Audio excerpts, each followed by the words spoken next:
Hi, Mike. Hey, AJ. Obviously, the Cubs are going with a little bit of a different pitching strategy today. I'm wondering if that tempted you at all to move things around in your lineup and why you ultimately settled on going with the same group.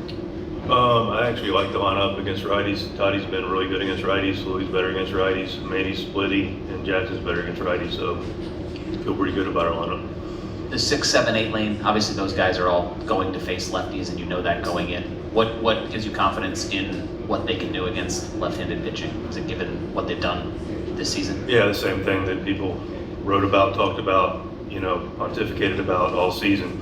There was a time where, I didn't play the lefties and people were going crazy. All right, so we have lefties that are really talented and they're going to play and they're going to hit.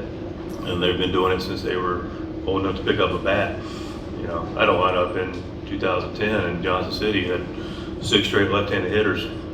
Yeah, won the league and set a league record for wins, so yeah, I think we're going to be okay.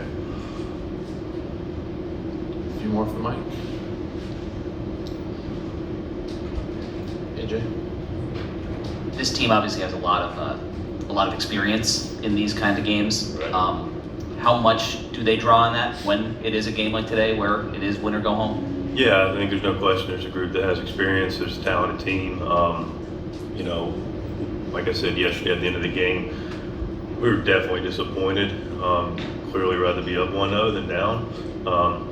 But this is a group that believes themselves, has been there, done that, is going to show up and play as good a baseball game as we can possibly play again. Played a good game yesterday, just didn't go our way.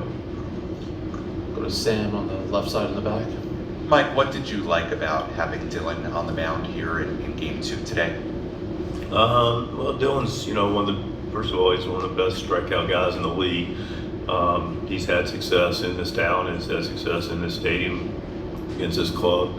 And he's got, 2 elite pitches that, on a given day can dominate. So, there's a lot to like. Come over here in the middle on the right. What kind of presence has Dylan been for your team all season long? Obviously his numbers maybe aren't exactly where he would want them to be, but just in general, what does it mean to see him go to the mound every time? Yeah, quite a bit actually. We've had 2 consistent guys that have taken the ball basically every 5 or 6 days, depending on how we've been able to parcel out the rest. But Dylan's been fantastic as far as taking the ball and posting, and you're going to get a plus heater and a plus slider, and that's all we can ask for. Anything else for Mike? AJ. I guess the fact that Dylan had some ups and downs this season and kind of always saw the optimism in him being able to put it together, and then kind of sort of did down the stretch. What does that say to kind of about Dylan's kind of makeup, given the struggles he went through and kind of the way he was able to move through them? Yeah, I think, we talked about your question earlier, which was a good one, relative to the experience of the team. There's also experience that Dylan has, right? This guy's been a Cy Young nominee. He's pitched well for us, in the past. He's an established guy in the league, one of the better guys in the league, more consistently.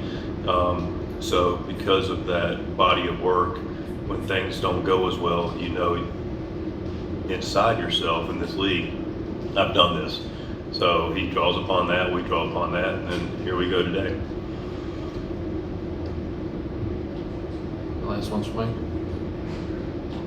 All right, thanks for coming in. We'll see you.